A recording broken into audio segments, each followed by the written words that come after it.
오늘 저는 지금은 기도가 필요할 때 이런 제목으로 말씀을 나누겠습니다. 6월 마지막 주일에 제가 이 본문 비슷한 하박국서를 가지고 그럼에도 불구하고의 능력 이런 제목으로 여러분과 함께 은혜를 나눈 기억이 있습니다. 오늘은 하박국 3장 1절부터 4절 말씀을 통해서 지금은 기도가 필요할 때, 저는 최근에 지금은 시리즈로 세 번째 설교를 합니다. 창세기 32장을 통해서 지금은 신앙의 변화가 필요할 때, 다니엘서를 통해서 지금은 믿음다운 믿음이 필요할 때, 그리고 오늘 세 번째, 지금은 기도가 필요할 때. 여러분, 우리를 둘러싸고 있는 상황이 점점 어려워져만 갈 때 우리에게는 아주 중요한 질문이 다가옵니다. 어떻게 살 것인가 하는 질문입니다. 우리의 삶이 점점 어려워질 때, 매출이 반토막 나고 재취업의 상황에 부딪히게 되고 정말 집안이 그 가세가 기울어질 때, 직장 생활이 불안하고 불투명할 때, 또 나의 하는 일의 전망이 보이지 않을 때, 이럴 때 사람들이 가장 쉽게 하는 일이 뭡니까? 아마도 원망하고 불평하는 일일 겁니다. 이웃을 원망하고 시대를 원망하고 대통령과 정부를 원망하고 욕하고 아마도 가장 쉬운 일일 것입니다. 사람들이 어려우면 뭔가 그 어려움을 다른 사람에게 전가하기 위해서 원망을 합니다. 누구 때문이야? 뭐 때문이야? 그러나 이런 원망과 불평은 하나님의 백성으로서는 아주 자제해야 합니다. 물론 하나님 앞에 기도할 때에는 원망하는 말도 하고 불평하는 말도 해도 괜찮습니다. 저는 그렇게 생각합니다. 왜냐하면 하나님은 그러한 기도까지도 받아주시는 하나님이십니다. 그러나 기도 없는 원망, 기도 없는 불평, 이것은 우리의 상황을 더 어렵게 만들지언정 개선하는 데는 도움이 되지 않습니다. 그렇다면 하나님의 백성인 그리스도인들이 정말 개인적으로나 나라적으로나 시대적으로 점점 어려운 상황이 다가올 때 우리가 해야 할 일은 무엇이겠습니까? 바로 기도하는 일이라고 저는 믿습니다. 하나님의 백성들이 예수님의 이름으로 하나님 앞에 나와서 기도할 때 그 기도는 우리에게 두 가지의 도움을 줍니다. 첫째는 어려워지는 그 상황에 적응하고 버틸 힘을 공급해 줍니다. 기도가 그런 힘을 줍니다. 인내하게 합니다. 버티게 합니다. 그리고 그 상황에 적응하게 합니다. 바울은 기도의 사람이었습니다. 그는 고백합니다. 나는 궁핍한데도 처할 줄 알고 풍부한데도 처할 줄 알고 모든 비결을 배웠노라. 환경에, 상황에 적응하고 인내하고 버틸 수 있는 힘을 공급해 줍니다. 이 힘이 없으면 무너지는 겁니다. 또 하나 기도의 도움은 단순히 버틸 힘만을 공급하는 것이 아니라 사태를 역전시키고 상황을 바꿔주시는 하나님의 개입, 하나님의 간섭을 경험하게 됩니다. 또한 창조적인 능력과 지혜를 공급받게 됩니다. 그래서 기도를 해야 되는 것입니다. 오늘 우리가 읽은 이 성경 본문은 하박국이라는 사람이 하나님께 드렸던 기도의 내용입니다. 하박국이라는 이름은 포옹하다, 끌어안다 이런 뜻입니다. 그 이름의 뜻대로 그는 자기 시대의 민족의 아픔을 끌어안았던 사람입니다. 주전 600년경 강대국으로 바벨로니아가 부상하게 되는데 그 바벨론이 유다의 심장을 겨누기 시작합니다.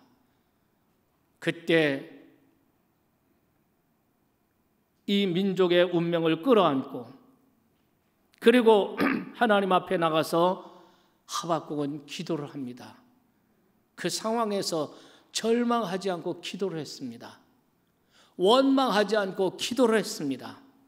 하박국서 2장 20절 보면은 오직 여호와는 성전에 계시니 온천하는 그 앞에서 잠잠할지어다. 이 말씀을 보면은 하박국은 예루살렘 성전에 올라가 주 앞에 엎드려 그 시대, 자기 민족의 운명을 끌어안고 하나님 앞에서 기도하는 이런 모습을 볼 수가 있습니다. 여러분, 우리를 둘러싼 상황이 점점 어려워져만 갈 때, 우리가 처한 상황이 상승세가 아니라 하강세일 때, 오름세가 아니라 내림세일 때, 과연 우리는 하나님의 백성으로서의 어떤 삶을 추구해야 할까요?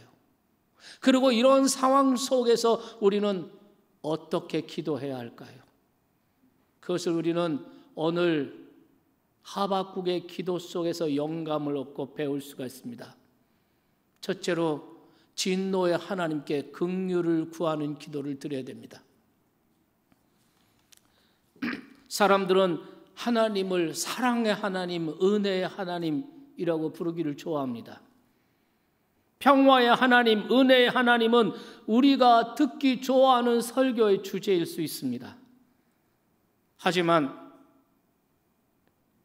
심판의 하나님, 진노의 하나님, 이 하나님에 대한 설교는 듣기 싫어하거나 듣기 원하지 않는 것이 현실입니다. 하지만 여러분, 성경은 하나님의 사랑에 대해서 언급하고 있지만 그와 못지않게 하나님의 진노에 대해서도 언급하고 있습니다. 구약 성경에만 하나님의 진노라는 단어가 375번이나 등장하는 것을 볼 수 있습니다. 왜 그러실까요? 그 사랑의 하나님이 왜 자기 백성들을 향하여 진노하시는 걸까요? 우리는 하나님의 속성을 이해하면 우리가 그것을 이해할 수 있습니다. 성경은 하나님의 대표적인 속성을 두 가지로 말합니다. 하나님의 공의, 하나님의 거룩, 공의와 거룩. 하나님은 공의로우시고 거룩하시다는 것입니다. 하나님이 공의로우시기 때문에 하나님은 공의롭지 못하고 정의롭지 못한 불의한 현실이나 대상을 향해 진노하시는 것입니다. 거룩하시기 때문에 하나님은 거룩하지 못한 죄악되고 추하고 더러운 현실과 그러한 역사에 대해서 하나님은 진노하시는 것입니다. 우리가 이스라엘 역사를 보면 우리나라 역사하고 비슷한 점이 참 많습니다. 이스라엘 역사에서도 남과 북이 분열되는 아픔을 겪습니다. 북방 이스라엘과 남방 유다로 분열되었습니다. 주전 950년 솔로몬 왕이 죽은 후에 남과 북이 분열하는 아픔을 겪습니다. 북방 이스라엘은 230년의 역사를 지속하다가 결국 주전 721년에 아시리아에게 멸망을 당하고 맙니다.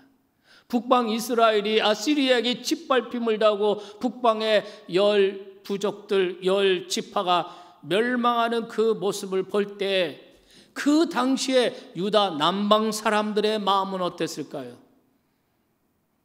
유다 남방 사람들은 아주 태연했습니다. 마치 자기들과는 아무 상관이 없는 것처럼 생각했습니다.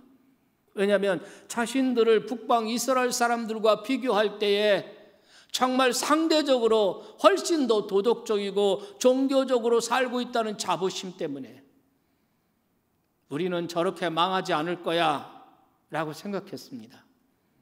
그들에게는 예루살렘 성전이 있었습니다. 그들은 절기 때마다 성전에 올라가 하나님께 제물을 드리고, 그리고 안식일마다 그들은 안식을 지키고, 그리고 율법을 연구하고 율법을 가르치고, 이런 신앙의 외형적 모습 때문에 그들은 확신했습니다. 우리는 망할 리가 없어. 하나님이 우리를 버리실 리가 없어 라고 확신했습니다. 하지만 여러분, 그들의 내면의 모습은 외관상의 모습과는 전혀 달랐습니다. 그들은 외면으로 하나님을 경외했지만 그러나 내면으로는 하나님을 경외함이 사라졌습니다. 남한국 이스라엘 사람, 남한국 유다 사람들, 정치 지도자들로부터 고관 백작들로부터 또 제사장이나 종교 지도자로부터 모든 백성들이 교만했습니다. 이기주의와 물질주의에 빠졌습니다. 지도자부터 백성까지 부정부패하고 방종하고 사치하고 사회 속에는 온갖 속임수와 살인과 폭력과 음란이 가득했습니다. 그러면서도 그들은 하나님이 자기들을 버리지 않을 것이라고 자부했습니다. 평화는 계속될 것이고 경제적 번영은 계속될 것이라고 믿었습니다. 그런데 갑자기 강대국으로 부상한 바벨로니아가 유다의 심장을 겨누기 시작합니다. 그러자 한순간에 유다 왕국의 운명이 기울어지기 시작합니다. 사람들은 당황했습니다. 그럴 리가 없는데 했는데 갑자기 나라가 위기 속에 빠지게 된 것입니다. 사람들은 당황했습니다. 하지만 당황하면서도 기도하는 사람은 없었습니다. 그때 하나님의 사람 선지자 하박국이 자기 민족의 이런 운명을 끌어안고 성전에 나가서 엎드려 하나님께 기도하다가 자기 민족을 향한 하나님의 계획이 어떤 것인지를 분명한 음성으로 듣게 되었습니다. 그 하나님의 음성을 요약하면 이겁니다. 내가 북방 이스라엘을 아시리아를 통해서 심판한 것처럼 내가 남방 유다를 심판하겠다. 내가 그들에게 진노를 쏟아 부을 것이다. 북방 이스라엘을 심판하기 위해서 아시리아를 일으킨 것처럼 내가 남방 유다를 심판하기 위해서 바벨로니아를 준비하고 있다고 말씀하십니다. 이 말씀 들을 때 하박국은 당황했습니다. 이해할 수가 없었습니다. 어떻게 이런 일이 있을 수 있습니까? 그래서 여러분 1장 말씀에 계속 보면은 어찌하여 이런 말이 반복해서 나옵니다. 어찌하여 거짓된 저들, 하나님 모르는 무신론자, 거짓된 저들이, 저 악한 사람들이 자기보다 의로운 하나님 믿는 유다 백성들을 향하여 일어나는 것을 방관하십니까? 어찌하여 하나님을 모르는 이방 민족이 성전에서 예배하고 성전을 가지고 있는 유다 백성들을 심장을 겨누고 일어나고 있는 것을 왜 하나님이 보고만 계십니까? 이해할 수 없었어요. 우리가 망한다는 게 이해가 안 되는 것입니다. 유다 백성들이 무너진다는 거 이해할 수 없었어요. 어찌하여 이 말은 하나님, 난 도무지 하나님 이해 못하겠어요. 하나님 믿는 이 백성들인데 왜 그러십니까? 하나님을 원망하는 것이 들어있어요. 제 모습을 못 보는 거예요. 그래서 어찌하여라는 단어가 계속 반복되고 있습니다. 그런데 하박국의 기도가 계속되면서 기도의 내용이 달라지기 시작해요. 그리고 3장에서 하박국의 기도는 질적으로 완전히 달라집니다. 3장은 하박국 기도의 결론 부분입니다. 어찌하여 라고 하나님께 항의하던 그는 하나님 앞에서 이렇게 말합니다. 제가 기도하면서 생각해 보니 남방 유다 백성들의 죄악이 저 북방 이스라엘 백성들보다 낫지 않은 것을 알게 되었습니다. 이제 저는 남방 유다를 향한 하나님의 심판의 계획에 대해서 이해가 없습니다. 하나님의 진노에 대해서 더 이상 아무런 이의를 달 수가 없습니다. 하박국의 기도는 여기까지 왔습니다. 제 모습을 인정하는 것입니다. 현실을 인정하는 것입니다. 망할 수밖에 없고 하나님의 진노를 받을 수밖에 없습니다. 망할 수밖에 없는 자기 민족의 실상을 보게 된 것입니다. 이런 결론에 이르렀음에도 불구하고 하박국은 포기하지 않고 하나님 앞에 엎드려 울면서 기도했습니다. 하나님의 진노의 이의를 제기하지 않겠습니다. 하나님이 향하시는 것이 100번 옳습니다. 하지만 한 가지만 구하겠습니다. 진노 중에라도 긍휼을 잊지 말아 주십시오. 오늘 본문 2절입니다. 여호와여, 내가 죽게 되온 소문을 듣고 놀랐나이다. 여호와여, 주는 주의 일을 이 수년 내에 부응케 하옵소서. 이 수년 내에 나타내시옵소서. 진노 중에라도 긍휼을 잊지 마옵소서. 여기 진노 중에도 긍휼을 잊지 마시옵소서. 이게 중요합니다. 왜냐하면 이렇게 기도해야 하나님이 응답하십니다. 이렇게 기도해야 하나님의 긍휼과 자비와 은혜를 입을 수 있습니다. 나는 온전한데, 나는 문제가 없는데, 대통령 때문에, 정부 때문에, 코로나 때문에, 누구 때문에 어찌하여 이런 일이 있을 수 있습니까? 이렇게 항의하고 원망하고 불평하면 달라지는 거 하나도 없습니다. 우리는 점점 어려움 가운데 빠질 수밖에 없습니다. 그런데 이 하박국은 하나님의 행하시는 일을 알게 됐습니다. 남방 유다가 북방 이스라엘보다 나은 것이 하나도 없음을, 외부의 모양은 경건하지만 그 내면에는 하나님을 경외하는 것이 없다는 것, 교만한 것, 그들의 죄악을 깨닫게 된 것입니다. 그래서 하나님께 더 이상 항의할 수가 없습니다. 하나님 인정합니다. 하나님 옳습니다. 마땅합니다. 하지만 하나님, 이 민족을 불쌍히 여겨주십시오. 이 나라를 불쌍히 여겨주십시오. 긍휼을 베풀어 주십시오. 여러분, 이런 기도의 자세가 우리에게 필요한 줄 믿습니다. 하박국은 이렇게 기도하면서 부흥이라고 하는 매우 중요한 단어 하나를 더 사용했습니다. 이 수년 내에 부흥케 하시옵소서. 이 부흥이라는 말은 다시 살린다, 생명 있게 다시 세운다, 이런 뜻입니다. 그러니까 하박국은 이렇게 기도하는 것입니다. 하나님, 이 민족의 현실을 바라보시면서 하나님이 진노하시고 심판하시겠다는 말씀에 저는 이제 이의를 달지 않겠습니다. 하지만 하나님, 이 수년 내에 이 민족을 다시 회복시켜 주십시오. 이 민족을 다시 살려주십시오. 우리들을 완전히 멸망시켜 주지 말아 주십시오. 이 민족이 수년 내에 다시 회복하고 다시 일어날 기회를 주십시오. 이렇게 기도하는 것입니다. 요즘과 같은 때 우리 한국 기독교인들, 우리 믿는 사람들에게 이런 기도가 필요하지 않을까요? 이 시대를 바라볼 때, 우리나라의 상황을 바라볼 때 하나님, 진노 중에라도 긍휼을 잊지 말아주시고 이 수년 내에 다시 생명 있게 세워주십시오.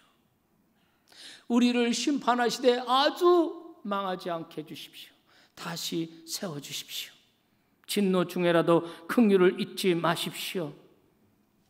여러분, 개인의 문제든 가정의 문제든 우리 시대의 문제든 우리는 왕같은 제사장, 우리는 하박국, 오늘의 하박국들입니다.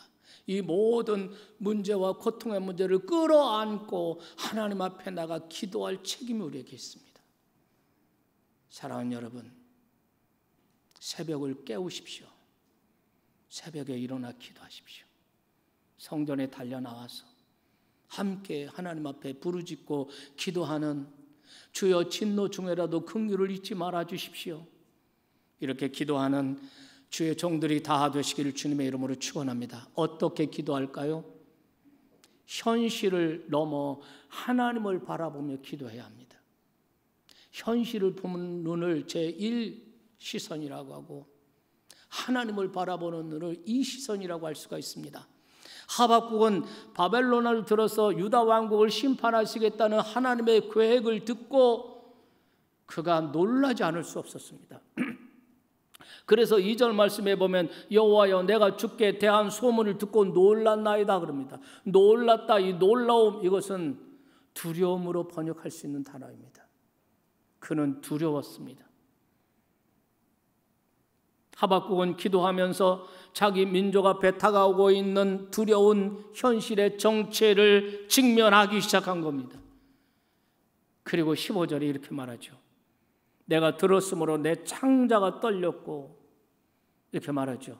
그 다음에 중간에 무리가 우리를 치러 올라오는 환난 날을 내가 기다림으로 썩이는 것이 내 뼈에 들어왔으며 내 몸은 내 초소에서 떨리나이다, 이렇게 말해요. 기도하면서 자기 민족 앞에 다가오는 이 환난의 소리, 저 거짓된 무신론자 바벨론이 달려오는 말바꾸 소리, 그 앞에서 무너지는 소리, 그 소리를 듣는 것입니다. 다가오는 현실의 정체를 알게 됩니다.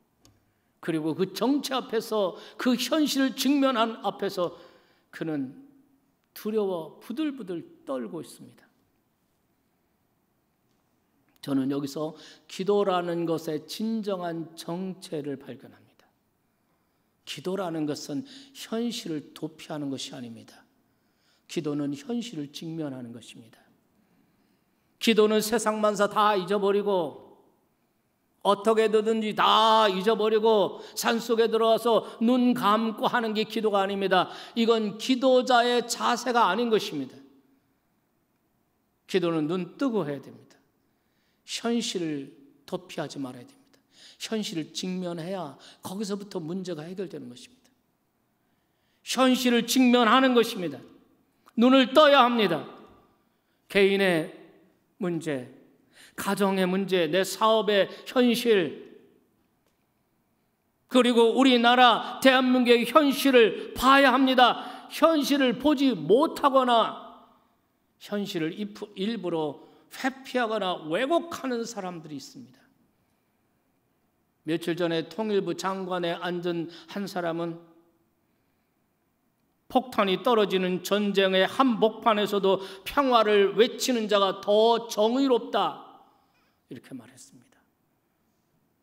북한은 우리 남한을 겨냥하여 미사일과 핵을 끊임없이 개발하고, 며칠 전에는 김정은 측근들에게 권총 한 자루씩 선물하면서 핵 보유국을 선언했습니다. 그런데 우리 장관은 적이 폭탄을 쏴도 평화를 외치자라고 말하고 있습니다. 도대체 현실을 모르는 건지 현실을 회피하는 건지 왜곡하는 건지 모르겠어요. 현실과 동떨어진 꿈나라에 사는 몽상가 같은 생각이 듭니다. 대재앙을 불러올 북한 핵에는 관심이 없고 정치 쇼만 하자는 겁니까? 여러분, 우리 경제는 정말 어려움을 우리가 피부로 느끼고 있습니다. 마이너스 33%, 그리고 취업률, 그런 숫자를 대지 않아도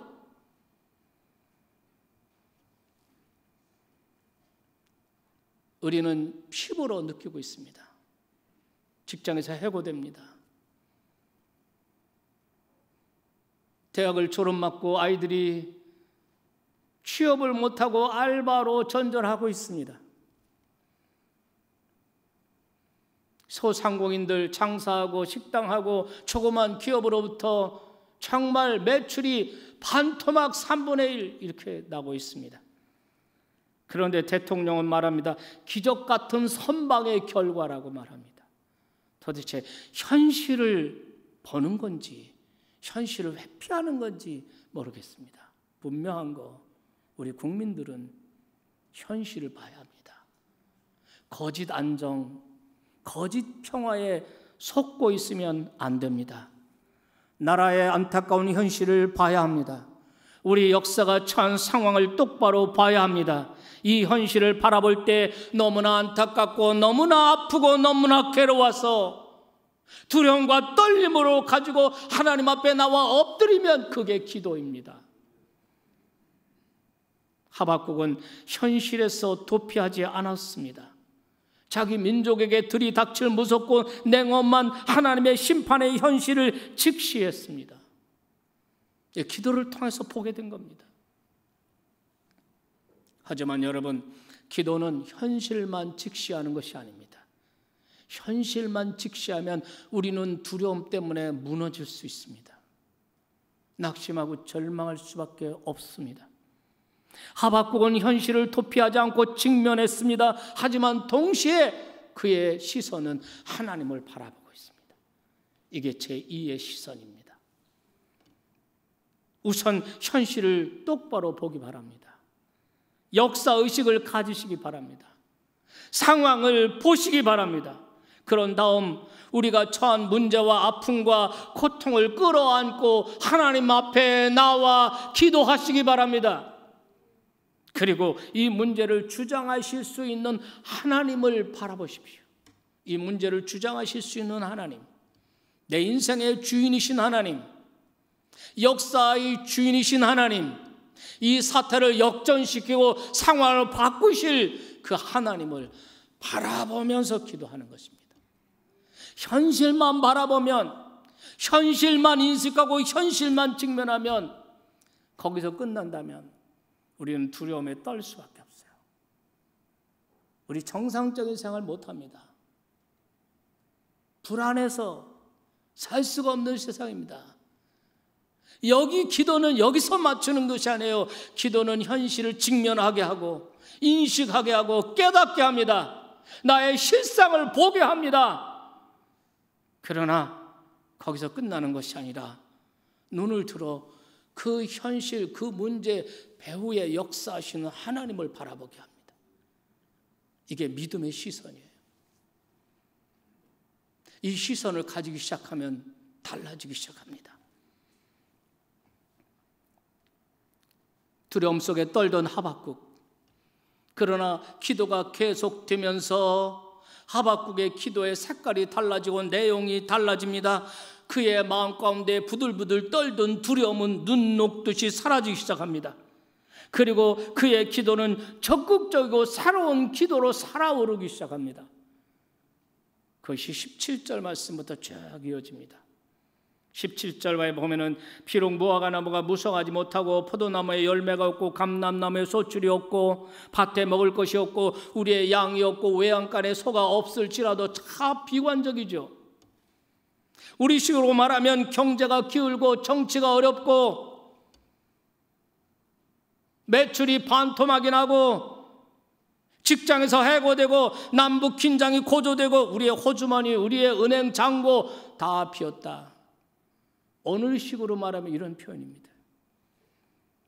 하지만 다음 절의 고백을 들어보십시오. 하지만 나는 여호와로 인하여 즐거워하며 나의 구원의 하나님으로 인하여 기뻐하라. 즐거움, 기쁨, 이게 웬일입니까? 방금 전까지 현실을 보고 두려워 부들부들 떨던 하박국은 도대체 어디로 간 겁니까? 그래서 위대한 설교가 마틴 로이드 존스는 하박국서를 연구하면서 하박국서 전체의 주제를 이렇게 말했습니다. 두려움에서 믿음으로. 하박국은 마침내 두려움을 극복했습니다. 두려움을 넘어섰습니다. 그는 자기 마음속에 임한 하나님의 놀라운 기쁨과 평강을 경험하였습니다. 하기 시작했습니다. 무화과 나무에 열매 맺지 못한 것 사실입니다. 포도나무에 열매가 적어진 것 사실입니다. 밭에 식물이 적어진 것 사실입니다. 외양간에 소가 없는 것 사실입니다. 직장에서 해고된 것 사실입니다. 매출이 반토막 난 것 사실입니다. 수입이 반토막 난 것 사실입니다. 그러나 그럼에도 불구하고 이 모든 것을 우리에게 주셨던 하나님, 역사의 주인이신 하나님, 내 인생의 주인이신 그 하나님만 나와 함께 하신다면 나는 하나님으로 말미암아 기뻐하고 즐거워하겠습니다. 할렐루야. 이것이 하박국의 놀라운 기도예요. 사실 하박국이 처음부터 이런 사람이 아닙니다. 어찌하여 원망하고 저항하고 항의하던 하박국입니다. 현실에 대해서 불평하고 현실에 대해서 원망하고 항의하던 하박국인데, 기도하면서 현실을 보기 시작하고 현실을 직면할 때 진노 중에라도 긍휼을 잊지 마옵소서 하고 하나님께 기도하고 호소합니다. 그리고 현실을 넘어 하나님을 바라보기 시작합니다. 하나님을 바라보기 시작하니까 하나님 때문에, 그 하나님만 나와 함께 하신다면 포도나무에 소출이 없고 무화과나무에 열매가 적어지고 수입이 적어지고 어려워도 하나님만 나와 함께 하신다면 하나님 때문에 나는 기뻐합니다. 나는 즐거워할 수 있습니다. 할렐루야. 이렇게 하나님으로 인하여 기뻐하게 된 하박국은 드디어 하나님의 소망, 희망을 발견합니다. 하박국이 희망을 붙잡고 그 희망을 붙들고 고백하는 장면이 19절입니다. 19절 한번 보십시오. 주 여호와는 나의 힘이시라. 나의 발을 사슴과 같게 하사 나를 나의 높은 곳에 다니게 하시리로다. 내 발을 사슴과 같게 하신다는 것입니다. 여러분, 사슴 그러면 우리가 생각나는 게 있죠. 사슴의 특징, 아주 멋진 뿔이죠. 또 하나는 날렵한 다리입니다. 여러분, 사슴이 그 투명한 눈동자, 그 눈으로 자기가 처한 그 골짜기에서 위험을 본능적으로 직감합니다. 사슴이 위험을 본능적으로 직감하는 동시에 즉시로 그는 날렵한 다리로 저 정상의 고지를 향해서 달려 올라가죠. 그리고 잠시 후에 이 사슴은 고지의 정상 그 언덕에 서서 지금까지 아무 일도 없었던 것처럼 저 골짜기를 굽어봅니다. 이 사슴을 한번 생각해 보십시오. 정상의 언덕에 올라 자기가 지나온 그 했던 그 골짜기를 내려다보면서 굽어보는 것입니다. 방금 전까지 우리는 어두운 골짜기를 헤매고 있었습니다. 거기서 우리는 울고 있었습니다. 거기서 우리는 아파하고 있었습니다. 거기서 우리는 절망하고 있었습니다. 거기서 우리는 원망하고, 거기서 우리는 혼란스러워했습니다. 거기서 우리는 울며 엎드려 기도하고 있었습니다. 하지만 주께서 사슴의 발같이 내 발을 들어 올려 그 위험을 피하게 하시고 드디어 나를 저 높은 곳, 나의 가능성의 고지에 서게 하십니다. 다른 사람들이 나에게 기대하는 고지가 중요한 것이 아닙니다. 현대인들은 경쟁으로 말미암아 괴로워합니다. 다른 사람들이 요구하는 기대 속에 묶여 살지 마세요. 성경이 이렇게 말합니다. 나를 나의 높은 곳에 다니게 하시리라. 다른 사람의 기대에 매여 살 필요가 없어요.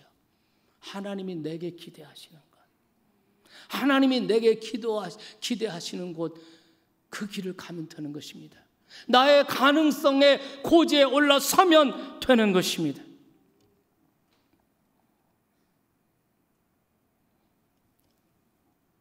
사랑하는 여러분, 하나님께서는 내가 서야 할 정상의 자리에 서게 하실 줄 믿습니다.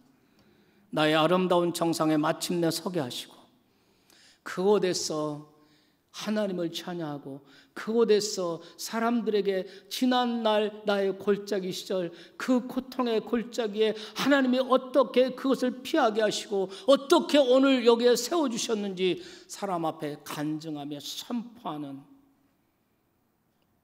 이런 은혜를 여러분에게 다 주시기를 주님의 이름으로 축원합니다. 그 하나님을 신뢰하십시오. 오늘 내 인생이 깊고 어두운 골짜기를 지나고 있는 것처럼 느껴지십니까? 끝나지 않을 것 같은 어둡고 긴 골짜기. 그러나 그곳에서 기도하시면 이 골짜기에 하나님의 기쁨과 하나님의 든든한 평강이 임하는 줄 믿습니다. 이 골짜기에 내리시는 하나님의 성령의 은혜가 있음을 믿습니다. 이 골짜기에서 우리는 하나님을 만나게 되고 하나님의 간섭을 체험하게 되고 이 고통의 골짜기에서 우리는 하나님의 임재, 하나님이 나와 함께 하심을 체험하게 되는 것입니다. 그 하나님을 신뢰하시고 지금 깊은 고통의 골짜기를 지나고 있을지라도 여러분은 기도하시기 바랍니다. 지금은 기도가 필요할 때 여러분의 모든 상황들이나 모든 것을 제가 일일이 다 알지 못하지만 분명한 사실, 당신들에게는 지금 기도가 필요하다는 것, 당신들은 지금 기도할 때라는 것 기억하시기를 바랍니다. 진노 중에라도 긍휼을 베풀어 달라고 하나님 앞에 나가 기도하십시오. 지금 어두운 골짜기 현실을 직면하고 두렵고 불안하지만 그러나 이 현실 너머에 나의 높은 곳을 예비하고 이끌어 주실 그 주님을 바라보면서 그 주님을 신뢰하면서 기도로 날렵하게 정상을 향하여 달려오르시는 우리 참 좋은 가족들, 믿음의 사람들 다 되시기를 주님의 이름으로 축원합니다.